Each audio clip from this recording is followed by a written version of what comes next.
Kemudian kita kan memang ditunjuk oleh Gubernur Jawa Tengah untuk sebagai lini kedua. Tapi malah kita sebenarnya sudah merawat separuh lebih. Ini luar biasanya Rumah Sakit Bagaswaras itu di informasi di media itu tidak ada yang meninggal. Nah ini dari semua yang dirawat di Rumah Sakit Bagaswaras pasti sehat keluarnya. Nah apa ini strateginya? Ilmunya apa yang dikeluarkan sama Pak Dokter ini? Pikirku judek, hatiku bingung. Waro langitku kang katon mendung. Dokter Limawan. Nah, Dokter Limawan ini adalah direktur dari Rumah Sakit Bagaswaras Kabupaten Klaten. Selamat berjumpa Pak Dokter. Selamat malam Pak. Wah, gimana nih Lebaran gimana Pak? Pak ya, Lebaran merasa beda dengan tahun yang lalu. Oh, tanggung jawabnya lebih besar. Ini kita seperti tidak libur. Oh gitu.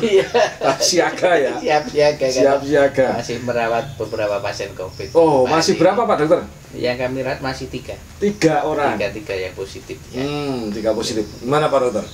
Ini kesiapan kemarin rumah sakit seperti apa sih? Persiapan pas rame-ramenya mulai corona itu seperti apa Pak Dokter kira-kira? Jadi memang dari awal kita sebenarnya kan membutuhkan ruang isolasi untuk pasien-pasien COVID. Bagaswaras baru mempunyai 5. Sehingga dengan 5 ruang isolasi yang awal dulu didirikan baru ruang isolasi. Nah kemudian dengan melihat peningkatan kasus itu akhirnya kami merapatkan dengan jajaran manajemen maupun tim dokter. Ini hari kita harus butuh ruang isolasi lebih banyak lagi. Berarti kerja cepat itu ya? Ya itu dalam waktu 1 sampai 2 minggu alhamdulillah bisa tambah 12 ruang isolasi lagi. Oh gitu. Kecepatan itu ya? Ya itu kita harus ibaratnya orang Klaten kan ada bantu-bantu gitu. Iya, ada bantu-bantu. Jadi memang harus cepat dan ini kan karena dibutuhkan oleh masyarakat. Betul, sip lah. Itu luar biasa, perlu banyak orang mensupport. Nah, Pak Dokter, kenapa sih dulu pengen jadi dokter? Ya karena memang sejak kecil itu dokter itu kelihatannya suatu profesi yang cukup membanggakan bagi orang tua. Kemudian dari sisi pekerjaan sendiri menolong orang banyak. Apakah orang tuanya juga dokter dulu? Bukan. Nah, itu orang tua saya PNS. PNS. Oh, malah bukan dokter. Bukan. Nah, itu keinginan orang tua apa keinginan Pak Dokter sendiri itu? Dua-duanya Pak Ji. Dua-duanya. Jadi orang tua punya keinginan, tapi anak juga. Iya, karena kakak saya yang sulung itu sudah terlanjur menjadi apoteker, kuliah di apoteker itu bapak menginginkan saya ingin punya anak dokter itu. Akhirnya saya juga biar membahagiakan orang tua dan tentunya juga sesuai dengan cita-cita saya dari kecil. Oh, jadi keinginan orang tua. Saya pikir memang orang tuanya dokter turun-temurun jadi semangatnya sama. Tidak harus sama sebenarnya. Nah, pendidikan dokter itu lama Pak Dokter. Iya. Katanya kan udah dokter. Berapa lama dulu Pak Dokter itu sekolahnya? Dokter itu dulu waktu ketika saya tahun 84 masuk gitu ya. 84 saya masuk UGM ya. Kedokteran tahun 91 kami lulus. Jadi 6 sampai 7 tahun. Karena ada pendidikan dokter itu kan mulai dari teori untuk mencapai gelar sarjana kedokteran. Kalau dulu terkenal dengan istilah dokter Randa atau dokter Anismet. Kemudian setelah lulus teori baru kita praktek di rumah sakit selama 2 tahun. 2 tahun. Jadi sarjana plus lah, plus profesi. Iya. Lama juga ya, harus sabar berarti. Belajar sabar Pak. Belum jadi saja sudah sabar, bagaimana jadi dokter kan tentu lebih sabar. Ya, sudah jadi sarjana dokter belum. Iya. Nah, Pak Dokter, gimana Pak Dokter? Suka dukanya jadi dokter itu seperti apa sih? Pernah tugas di mana saja Pak Dokter? Apakah langsung di sini atau sebelumnya di luar Jawa atau di Jawa semua? Saya 91 lulus, kemudian di 92 di Kalimantan. Kalimantan Selatan sampai 96. Oh. Jadi tidak seperti kondisi di Jawa. Gimana di sana gimana Pak? Di Kalimantan gimana? Enak apa enggak di sana? Jadi ingat betul saya waktu itu dengan saya ditempatkan di salah satu puskesmas terpencil di gunung, itu dengan penduduk yang rata-rata untuk kepadatan penduduknya itu 1 kilometer hanya 1 kilometer persegi hanya sekitar 50 orang. 50 orang. Jadi satu bukit satu rumah. Jadi ketika ada kegiatan posyandu, ya. Itu ketika kita mau tanya nggak ada orang yang kita tanya, tanya sama kuda ya. Sama kuda ya. Ketika ban sepeda motor bocor ketika gitu, posyandu itu nggak ada tukang tambal ban. Jadi belajar nambal ban pakai tidak nambal, tapi ban dalam dilepas, dimasukin jerami-jerami untuk naik lagi. Itu biasanya Pak Dokter diundang apa mereka ke puskesmas Pak kalau di sana itu dulu Pak? Ya kadang-kadang dulu saya kadang-kadang juga di sana ada daerah transmigrasi. Transmigrasi ya. Betul, ada transmigrasi. Kemudian sampai ke sana berjam-jam juga. Itu kalau berobat ke puskesmas itu mungkin hanya Rp150, tapi kalau ngecek sampai 6.000. Oh gitu. Iya, sehingga kadang-kadang orang trans di sana datang nggak pakai sandal, ya kita kadang-kadang sama-sama orang Jawa, saya kasihan saya berikan sandal dan lain sebagainya. Malah gajinya bisa habis itu Pak Dokter ya. Tentunya juga. Kalau tahun segitu itu gaji berapa itu Pak Dokter ya tugas di luar itu? Alhamdulillah waktu itu kita ada program pertama 1 bulan itu sekitar 800 sampai 1 juta. Oh gitu tahun-tahun itu ya? Ya memang ada program. Tapi bensin mungkin baru 400 kali Pak? Rp150. Rp150 ya. Waktu itu kan memang ada program dokter PTT, tidak tetap. Sehingga waktu itu juga akhirnya kami mendekatkan jangkauan pelayanan dengan kunjungan ke desa. Inap di desa-desa itu. Kita bawa ambulan, kemudian bawa Indomie, bawa genset, bawa obat-obatan dan alat-alat dengan satu tim. Jadi nginap di desa mungkin bisa sampai 3 hari 3 malam. Ya, satu kecamatan jauh itu Pak berarti Pak? Jadi satu kecamatan di sana itu sama luasnya 567,9 km persegi. Saya sama dengan satu kabupaten. Iya, betul, satu kecamatan. Dan mungkin jalannya juga sulit ya tadi ya. Penduduknya setengah kecamatan. Setengah kecamatan ya. Jadi, terus kapan pindah ke Jawa ini kapan itu Pak? Saya pindah ke Jawa tahun 96. Berarti di luar Jawa itu 4 tahun. Ya. Gimana kondisi di sana terus di sini itu merasa happy atau lebih senang atau gimana Pak? Kalau ini memang saya ke luar Jawa itu betul-betul kami di samping setelah lulus kami juga butuh pengalaman. Jadi pengalaman dengan keterbatasan alat dan lain sebagainya. Kemudian kami harus melakukan pembangunan kesehatan, pengobatan dan lain sebagainya. Sehingga ketika nanti di Jawa saya sudah mendapat pengalaman dari luar Jawa tersebut. Kenapa dulu memutuskan harus balik Pak? Waktu itu mungkin karena saya sudah punya anak kecil, sehingga kalau kita belajar dari pendidikan anak yang saya utamakan. Pendidikan. Ya, jadi nanti kalau masih jauh lebih maju di Jawa daripada di luar jauh Jawa. Ya Pak? Kalau di sana sekolahan jauh? Sekolahan satu desa juga ada, tapi satu desa ada, tapi dari kualitasnya juga masih wajar di Jawa. Berarti ada semangat itu karena pendidikan untuk anak. Kalau dari pekerjaan sih nggak ada masalah karena enjoy aja. Nah ini kan beban Pak Dokter ini kan berat. Iya. Tentu kan pagi sore melayani pasien yang praktek kan mungkin. Padahal Pak Dokter sekarang juga direktur rumah sakit. Nah ini rumah sakit masih praktek ini gimana itu Pak bagi waktunya itu Pak? Untuk ngatur manajemen tapi juga harus melayani melayani pasien itu gimana Pak Dokter? Ya kita harus disiplin waktu. Disiplin ya? Iya disiplin waktu. Jadi ketika habis sholat subuh ya nggak tidur lagi. Gitu. Menyiapkan untuk praktek pagi. Ada berapa jam itu sampai jam berapa kira-kira? Bangun subuh, kemudian nyiapkan sesuatu hal, 5:30 pagi praktek, 6:30 saya tutup. Oh gitu. Karena saya harus datang pagi di rumah sakit. Di rumah sakit. Nggak boleh terlambat. Betul. Sehingga sebisa mungkin saya datang sebelum jam datang. Setelah itu juga kita nanti kerja di rumah sakit, pulang dari rumah sakit pun sekarang harus praktek lagi. Praktek lagi. Sore sampai jam berapa itu Pak kalau malam sampai malam? Sore sampai habis pasien. Habis pasien. Bisa jam 7, bisa jam 8, bisa jam 9 ya Pak? Jam 7, jam 8, jam 9. Oh gitu. Tapi sekarang sudah terbantu dengan anak. Anak ada yang dokter ini? Ada yang jadi dokter satu. Ya ada yang ngikuti jejak orang tua. Itu bukan saya yang arahkan, tapi memang kemauan anak. Kemauan anak. Nah, tadi makanya saya nanya Pak Dokter, apakah dulu Pak Dokter orang tua juga dokter kan gitu? Anak saya yang pertama memang pengen jadi dokter. Pengen. Yang kedua nggak ada yang mau, jadi nggak dokter. suka. Ya. Oh iya. Mantu saya juga dokter. Oh gitu. Istri saya terbantu kayak istri juga dokter, keluarga dokter semua itu gitu. Di rumah sudah kayak rumah sakit itu kalau ngumpul semua itu. Terus gimana Pak, sulitnya mengelola rumah sakit itu apa sih sebenarnya? Kan nggak mudah, itu kan mengelola istilahnya urgent semua manusia itu kan. Jadi awal saya lulus dari kedokteran itu kami mengelola puskesmas yang kecil. Ya. Lebih banyak ke dulu mengelola puskesmas ya. Lebih banyak ke public health-nya, kesehatan masyarakatnya. Ya. Kemudian waktu setelah itu tahun 2014 ya.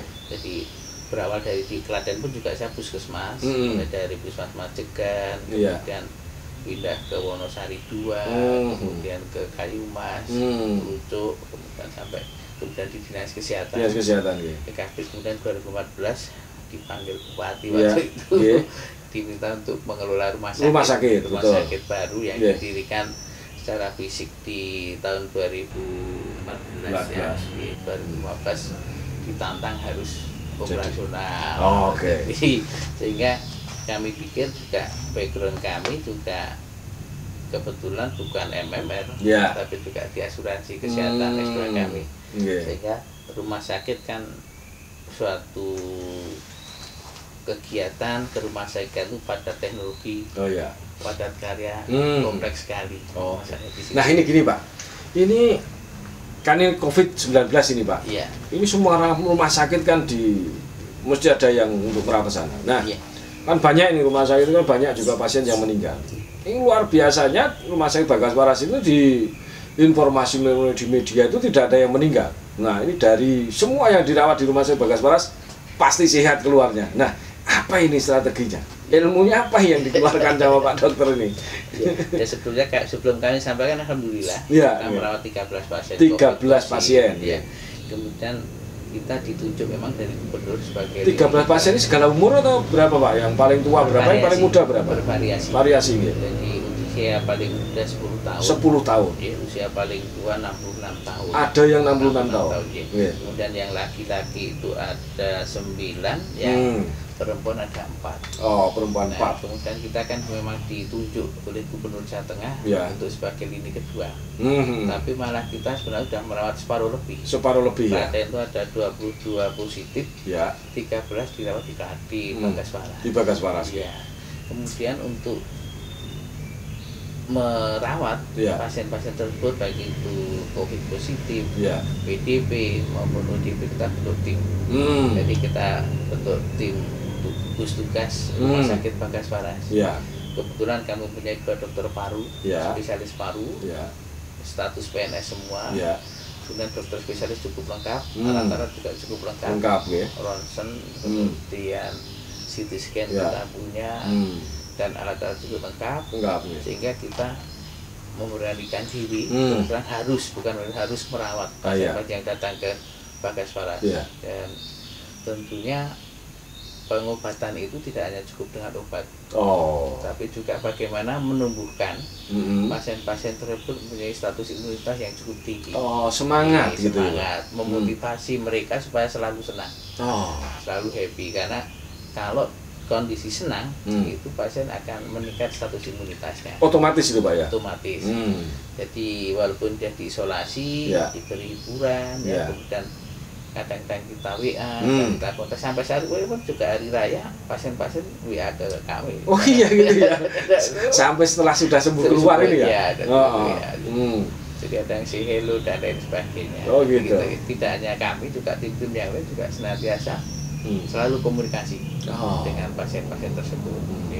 Terus kalau dokter dan semua perawat yang menangani ini sehat semua kan Pak Dokter? Alhamdulillah sehat. Kebetulan juga untuk kadang-kadang memang di awalnya ada opini-opini yang kurang menguntungkan bagi tenaga kesehatan.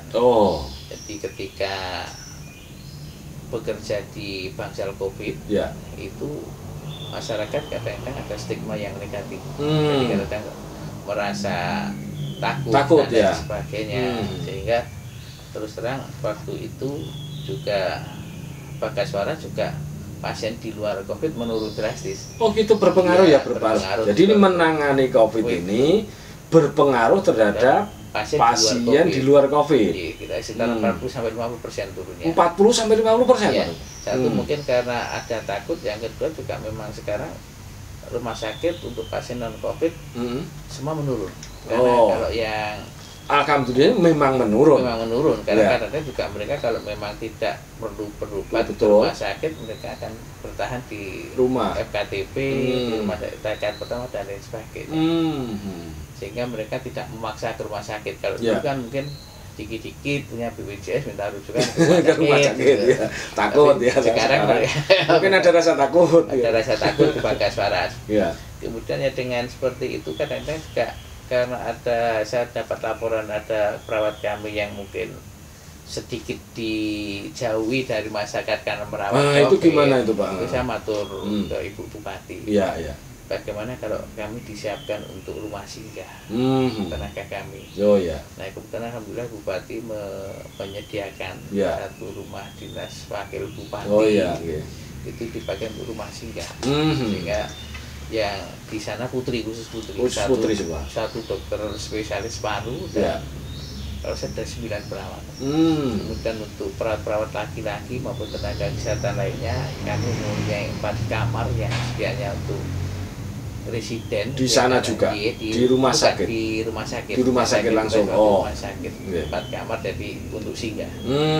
Jadi mereka kadang-kadang yang kalau memang di rumah belum kondusif, nanti yang lagi tinggal di rumah sakit ada kamar khusus. Kemudian yang wanita di rumah dinas wakil bupati yang kebetulan memang kosong ya. Nah ini luar biasa bahwa rumah sakit Bagaskara menangani semua pasien COVID ini sembuh semua ya Pak. Alhamdulillah. Sembuh semua. Ini dari 13 yang sudah sembuh berapa? Sudah pulang sembuh 10 orang. Sekarang masih dirawat di Bagaskara 3 orang. Semoga yang dirawat di Bagaskara 3 orang juga sembuh juga cepat keluar. Gitu. Jadi meringankan Pak Dokter. Kalau semua kan juga senang. Tidak hanya meringankan dokter sebenarnya. Jadi tidak menjadi sumber penularan bagi orang lain, masyarakat lain. Jadi itu. Nah, himbauan pada masyarakat gimana Pak Dokter? Ini kan Lebaran. Ternyata kemarin kan juga pasar kan juga ramai Pak Dokter. Nah, ini gimana nih, karena ada kabar-kabar bahwa di Jawa Tengah ini ada ini penyebaran COVID ini melalui pasar ini ada ini. Gimana nih Pak Dokter? Karena memang COVID ini ada kan dibedakan ada OTG, orang tanpa gejala, yang sebenarnya di dalam tubuhnya kuat, ada virus coronanya. Itu yang kadang-kadang tidak sadar. Yang sulit ya? Ya sulit. Kemudian juga ada yang ODP orang dalam pengawasan, kemudian PDP pasien dalam pengawasan, kemudian terkonfirmasi COVID positif. Nah itulah yang kadang-kadang kita akhirnya kan ada imbauan dari MUI dan lain sebagainya itu bahwa ibadah di rumah, kemudian belanja pun juga hati-hati betul, ada social distancing maupun physical distancing. Di situ karena kita tidak tahu apakah mungkin Pak Haji sendiri apakah tahu ada nggak tahu, kita nggak tahu, pasti nggak tahu. Karena untuk mencegah itu kan kita harus mematuhi protokol dari pemerintah. Satu untuk physical distancing, jaga jarak. Kemudian yang kedua pakai masker. Betul. Masker. Jadi kalau keluar rumah harus pakai masker. Ya, kalau memang standar di rumah sakit itu masker yang digunakan masker bedah seperti ini. Tapi kalau yang di luar rumah sakit bisa juga menggunakan masker kain. Kemudian sifat dari virus corona itu memang dia sangat rentan terhadap alkohol, kemudian terhadap untuk sabun dan lain sebagainya. Untuk berikutnya ada cuci tangan pakai sabun. Nah itu kalau katanya perokok itu lebih kuat, gimana Pak Dokter? Kan saya kebetulan perokok itu. Katanya apakah benar itu Pak Dokter? Karena itu belum ada yang penelitiannya belum ada. Itu hanya baru di medsos itu ya. Hanya baru di medsos. Itu kan juga kalau sebenarnya kan merokok itu kan sebenarnya dari sisi kesehatan juga nggak bagus. Kan bisa menurunkan daya tahan tubuh. Kebetulan saya juga jarang merokok, Pak. Ya. Apalagi kalau pas tidur nggak pernah ngerokok. Kan gitu. Jadi memang merokok itu kan memang kalau dilihat kan lebih banyak meruginya. Terus ini gimana, Pak? COVID ini lama apa enggak sih, Pak? Apakah sebulan, 3 bulan, 4 bulan, 5 bulan? Gimana nih ukurannya dari sisi kedokteran, Pak? Tergantung pada masyarakat kita. Oh, tergantung dari manusia itu sendiri ya. Sendiri, dan tergantung kita untuk mensikapi bagaimana. Jadi kalau kita memang patuh betul dengan protokol kesehatan, insya Allah bisa lebih cepat. Oh gitu. Ya. Jadi PHBS, perilaku hidup bersih dan sehat. Ya. Kemudian cuci tangan pakai sabun, masker, jaga jarak, insya Allah akan mempercepat. Karena kalau virus itu nanti mati, udah nggak menyebar lagi, tentunya nggak akan terjadi pandemik lagi, tidak akan menularkan lagi. Jadi kalau tertib, mereka tertib semuanya, saya yakin ya cepat beres ya, nggak perlu banyak khawatir ya. Karena kadang-kadang juga sekarang di mall juga rame, Pak Dokter. Gimana itu kadang-kadang juga takut juga itu orang kok pada berani-berani gitu, gimana sih Pak? Menurut perilaku mereka bagaimana? Kalau kok berani? Saya melihat karena memang sebenarnya mungkin ketidaktahuan, ketidaktahuan dari masyarakat sendiri. Nah ini masyarakatnya harus tahu ini ya. Jadi banyak OTG, orang tanpa gejala yang sebenarnya ada virus. Tapi kan nggak tahu kalau itu ada virus. Karena sehat walafiat. Merasa sehat. Saya itu ada satu teman yang satu angkatan juga kena itu juga tanpa gejala. Oh. Dokter juga? Dokter juga. Oh, Pak Dokter. Ibu dari tertular juga. Banyak tenaga medis yang tertular juga. Kemudian juga banyak yang tanpa gejala tahu-tahu positif. Karena memang mungkin di tracing waktu itu berhubungan dengan COVID positif di situ. Berapa hari sih Pak kalau gitu itu bisa kelihatan Pak umpamanya di tracing gitu? Nah itu terus nantinya itu apakah 3 hari, 4 hari, 5 hari atau memang langsung saat itu juga Pak gitu kira-kira? Nggak bisa seperti itu. Nggak bisa ya? Masa inkubasi. Ada inkubasi berapa lama itu Pak? Itu masuknya kuman ke tubuh sampai timbul gejala sampai infeksi itu sekitar 2-14 hari. Oh lama sebenarnya. Kalau yang rapid test itu, kalau rapid test kan biasanya diulang 7 sampai 10 hari, 2 kali diulang. 2 kali rapid test. Penting rapid test itu berapa ya? Rapid test memang tidak bisa menentukan bahwa di situ ada antigen virusnya, tapi ada antibodinya, jadi mungkin pernah memasukkan virus. Kalau yang untuk menentukan bahwa di situ ada virusnya itu dengan PCR, dengan swab di nasofaring paring atau orofaring. Nah, gimana nih Pak, kan pasien corona kan di rumah sakit, itu apakah para medis itu harus shift atau bagaimana Pak? 24 jam atau apa sih Pak? Apakah seperti menangani pasien yang sakit biasa yang lain Pak Dokter? Jadi untuk menangani COVID-19 ini dibutuhkan tenaga kesehatan dengan kondisi kesehatan yang prima. Betul. Satu, memang kita pilih untuk orang-orang yang muda, jadi kurang dari 50 tahun. Kemudian yang kedua, mempunyai fisik yang tidak mempunyai penyakit penyerta. Jadi contohnya Pak, penyakit penyerta itu gimana? Sudah sakit duluan? Ya, dia sudah punya penyakit gula atau penyakit darah tinggi, itu kita bebaskan dari jaga di situ. Dan kita save, jadi di save pagi, siang, dan malam. Jadi betul-betul kita memilih orang yang prima ya. Prima betul. Secara fisik, secara fisik dan tidak punya penyakit penyerta. Penyakit penyertaan ya.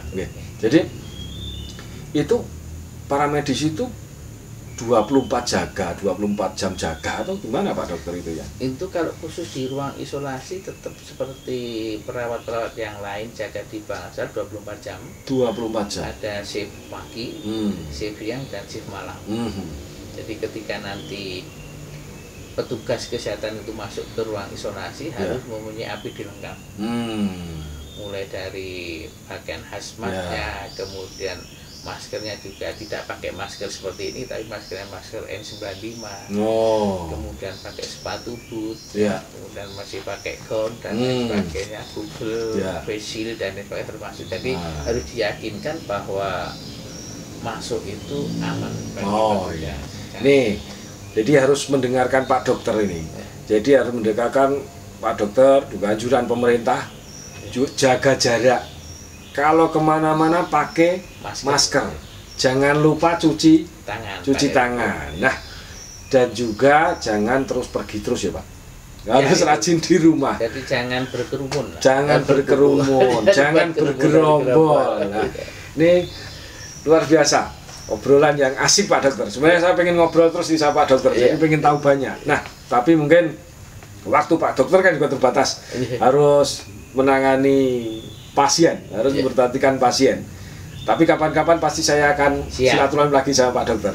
Saya ucapkan terima kasih Pak Dokter Limawan, Direktur Rumah Sakit Bagas Waras Kabupaten Klaten, atas kehadirannya bersama di Haji Sun pada saat ini. Semoga beliaunya sehat selalu, dan terima kasih atas luar biasanya menangani semua pasien COVID Corona di Rumah Sakit Bagas Waras, sehat semuanya, dan keluar juga sehat, juga bergas, juga tidak kurang suatu apapun. Terima kasih. Assalamualaikum warahmatullahi wabarakatuh.